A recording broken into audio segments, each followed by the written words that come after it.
Assalamualaikum warahmatullahi wabarakatuh. Anak-anakku semuanya dan seluruh hadirin yang dirahmati oleh Allah, apa kabar kalian hari ini? Alhamdulillah, luar biasa. Mudah-mudahan kita semua tetap dalam keadaan iman dan Islam serta dalam keadaan sehat, sehingga kita bisa melaksanakan kewajiban kita berpuasa di bulan suci Ramadan yang penuh berkah ini. Anak-anakku dan hadirin yang dirahmati oleh Allah, kali ini Ibu akan mengambil satu bahasan, yakni jangan sampai hal-hal yang sunnah mengalahkan hal yang wajib. Nah, apa saja yang dimaksud oleh hal-hal perkara yang sunnah jangan mengalahkan yang wajib? Baiklah, Ibu akan memulai dari satu perkara, yakni sholat tarawih. Sholat tarawih sesuai daripada hadis baginda Rasulullah Shallallahu Alaihi Wasallam yang diutarakan oleh sahabat Abu Hurairah yang berbunyi, an Abi Hurairah radhiyallahu anhu qala, man qama Ramadhana imanan wahtisaban ghufira lahu ma taqaddama min dambihi. Man qama, barang siapa mendirikan sholat pada bulan Ramadan dengan penuh keimanan, wahtisaban, dan mengharap pahala dari Allah, maka ghufira lahu ma taqaddama min dambi, maka Allah akan mengampuni dosa-dosanya yang telah lalu. Apa sih sholat malam di bulan suci Ramadan itu? Yakni sholat tarawih. Sholat tarawih dalam bahasa Arab itu artinya istirahat atau istirahat atau berhenti sejenak. Baginda Rasulullah Shallallahu Alaihi Wasallam melaksanakan sholat tarawih ini sebanyak 8 rakaat. Pada saat 4 rakaat, baginda Rasulullah beristirahat sejenak. Setelah itu baginda Rasulullah melanjutkan sholat tarawihnya. Pada hari pertama banyak sekali sahabat-sahabat yang mengikuti. Loh, baginda Nabi melaksanakan sholat pada saat sekarang ini, ikut. Kemudian pada saat hari kedua, baginda Rasulullah kembali melaksanakan sholat tarawihnya. Kemudian sahabat, hari pertama banyak, hari kedua bertambah banyak lagi. Berikutnya baginda Rasulullah melaksanakan di hari ketiga. Di hari ketiga ini sahabat Nabi semakin banyak, di hari berikutnya semakin banyak, semakin banyak. Dan pada hari yang keberapa baginda Rasulullah tidak datang ke masjid, anak-anakku. Baginda Rasulullah tidak hadir di masjid untuk melaksanakan sholat tarawih. Kemudian para sahabat bertanya-tanya, loh, kenapa baginda Rasulullah kok tidak hadir? Tapi ketika pada saat jamaah sholat subuh, ditemui lagi oleh sahabat, loh, baginda Rasulullah kok sholat subuh? Padahal tadi sholat tarawihnya tidak datang, tidak hadir. Kemudian setelah itu baginda Rasulullah akhirnya mengumpulkan para sahabat, dikumpulkan. Lalu diterangkan oleh baginda Rasulullah Shallallahu Alaihi Wasallam kepada sahabat-sahabatnya. Memang saya sengaja, kata Rasulullah, saya sengaja di hari berikutnya tidak datang untuk sholat tarawih. Karena saya tidak mau nanti sahabat-sahabat saya menganggap sholat tarawih ini adalah hal yang wajib. Karena apa? Ada sholat wajib yang harus kita kerjakan sebelum sholat tarawih, yakni sholat Isya. Dan ada pula sholat wajib yang harus kita kerjakan setelah kita mengerjakan sholat tarawih, yakni sholat subuh. Lalu para sahabat mengangguk-angguk. Oh, Baiklah baginda Rasulullah, sekarang kami semua mengerti. Nah, itulah anak-anakku yang Bu Fitri maksud, jangan sampai perkara yang wajib dikalahkan oleh perkara yang sunnah. Banyak sekali kita temui saat ini orang-orang ketika pelaksanaan sholat Isya berjamaah, mereka tidak cepat-cepat menuju masjid. Mereka masih berleyeh-leyeh, bersantai-santai. Nanti saja aku sholat Isyanya di rumah. Nanti kalau waktunya sholat tarawih, aku baru mau berangkat ke masjid. Nah, ini kan terbalik. Perkara yang sunnah mengalahkan perkara yang wajib. Jadi sebenarnya yang baik dikerjakan secara jamaah adalah sholat Isyanya. Baru setelah itu kita melaksanakan sholat tarawihnya. Begitu anak-anak. Jadi harus kita pahami. Maka dari itu pada episode-episode sebelumnya Bu Fitri menerangkan bagaimana tentang puasa, bagaimana syaratnya, bagaimana rukunnya, bagaimana kewajiban-kewajiban dalam berpuasa, apa saja yang disunnahkan dalam berpuasa dan seterusnya. Ini semua supaya kalian-kalian itu bisa memahami bahwa jangan sampai hal yang wajib terkalahkan oleh hal yang sunnah. Selanjutnya apalagi yang perkara wajib dikalahkan oleh perkara yang sunnah? Ini sering kita temui. Setelah sholat tarawih biasanya di masjid-masjid diadakan apa anak-anak? Iya, betul sekali. Diadakan tadarus Al-Quran. Tadarus Al-Quran dibaca setelah sholat tarawih. Bahkan sampai ada surau atau musola yang membacanya sampai sebelum adzan subuh. Akhirnya orang-orang yang membaca Al-Quran saat tadarus ini, setelah selesai tadarusnya mereka mengantuk dan tertidur sampai akhirnya sholat subuhnya ketinggalan alias tidak dikerjakan. Nah, ini loh anak-anak yang ibu maksud tadi, bahwa perkara yang sunnah mengalahkan perkara yang wajib. Jangan sampai kita seperti itu. Lalu yang baik seperti apa, Bu? Yang baik, mari kita kerjakan yang wajib terlebih dahulu. Sampai tuntas perkara wajib itu. Sampai sempurna. Setelah itu, mari kita kerjakan hal-hal yang disunnahkan oleh baginda Rasulullah Sallallahu Alaihi Wasallam. Nah, satu lagi ingin Bu Fitri contohkan kepada kalian semuanya. Biasanya setelah hari raya Idul Fitri, kita semua melaksanakan apa? Puasa sunnah, ya. Puasa sunnah setelah setelah hari raya Idul Fitri. Padahal kita kadang-kadang punya hutang pada saat berpuasa di bulan suci Ramadan. Lalu bagaimana niat puasa kita anak-anak? Misal ya, untuk anak-anak perempuan pada saat bulan suci Ramadan kan pasti ada beberapa hari yang mengalami menstruasi atau haid. Maka secara otomatis puasanya berhutang alias bolong, alias tidak penuh. Nah, padahal Bu, ada puasa yang disunahkan setelah hari raya Idul Fitri. Bagaimana? Ya, kita tetap berpuasa, tetapi niat kita adalah niat membayar hutang puasa kita pada saat bulan suci Ramadan.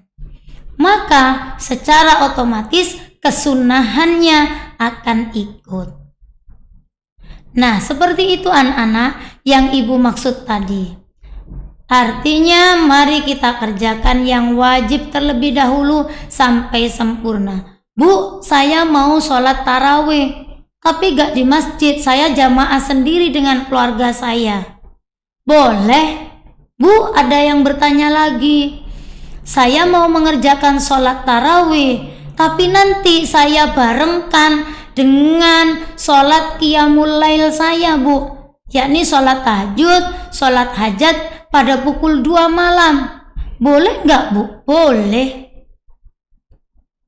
Ya, asalkan jangan sampai setelah kita melaksanakan sholat witir. Karena sholat witir itu merupakan sholat penutup kita, atau sholat penutup sunnah atau sholat sunnah kita. Bagaimana urutannya, Bu? Silahkan kalian melaksanakan sholat tarawih terlebih dahulu. Ada yang mengerjakan 8 rakaat, karena memang baginda Rasulullah mencontohkan seperti itu. Kemudian pada zamannya sahabat Umar bin Khattab itu dicontohkan melaksanakan sholat tarawih sebanyak 20 dan ditambah 3 rakaat sholat witir. Sedangkan pada saat baginda Rasulullah 8 rakaat ditambah 3 rakaat sholat witir. Silahkan kalian mau melaksanakan yang 8 atau yang 20. Jangan kita terus berdebat lantaran jumlah rakaat. Yang mengerjakan 8 rakaat kita katakan kamu salah, kamu niru siapa? Pun sebaliknya yang 20 rakaat kita katakan itu tidak mengikuti Nabi Muhammad SAW.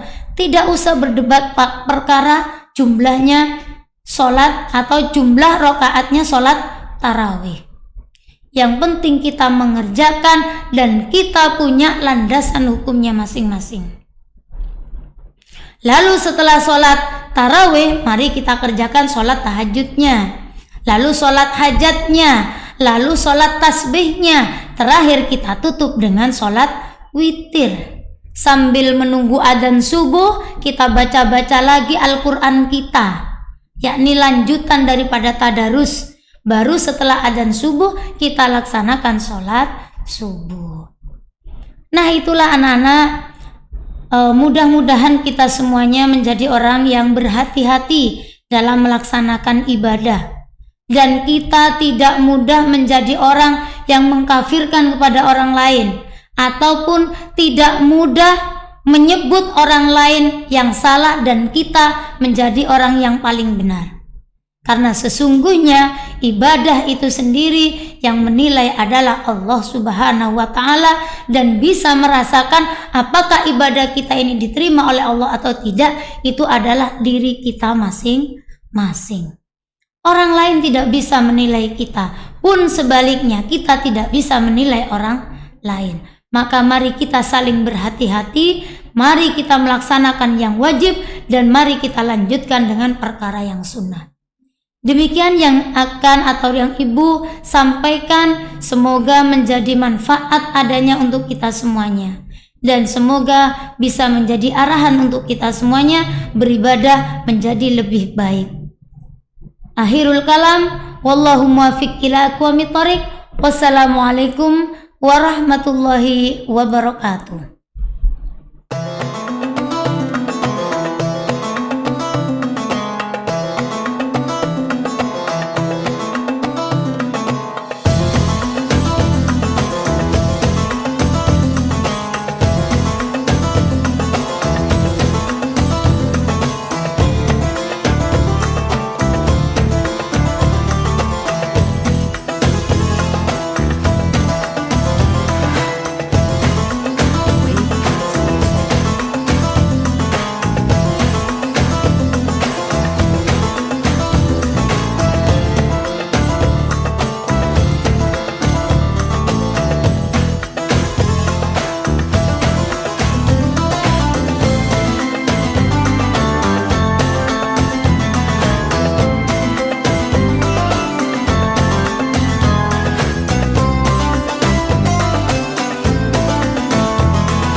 Allahu Akbar. Allahu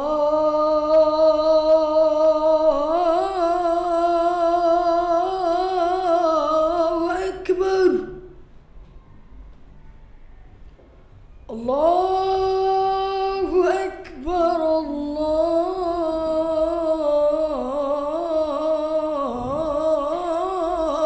Akbar. أشهد أن لا إله إلا الله.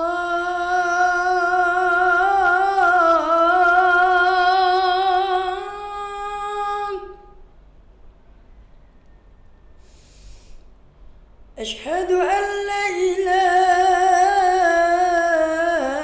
إلا الله.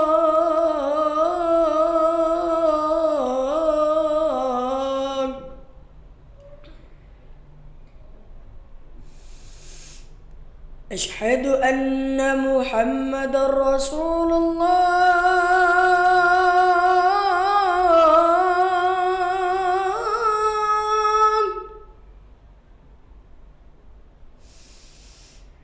أشهد أن محمد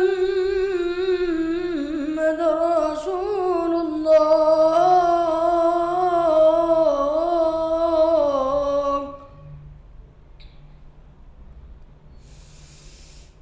حي على الصلاة.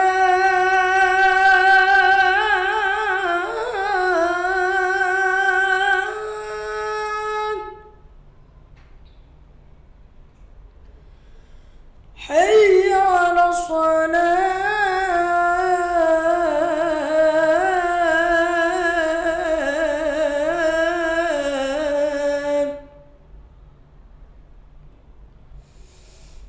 حي على الفلاح.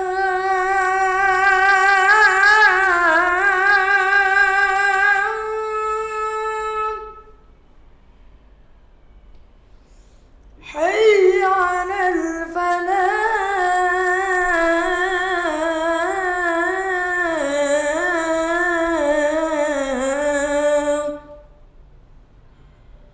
الله أكبر. الله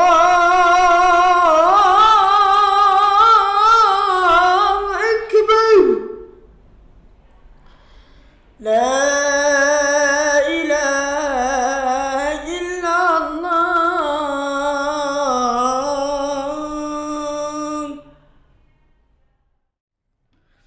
بسم الله الرحمن الرحيم.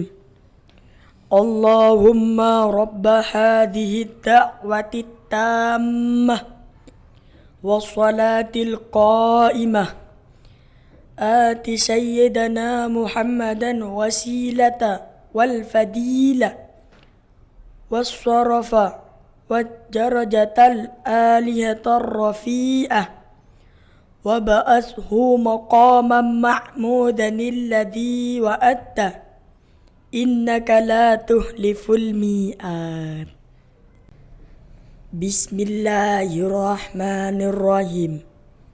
اللهم لك صمت وبك آمنت وعلى رزقك أفطرت برحمتك يا أرحم الراحمين.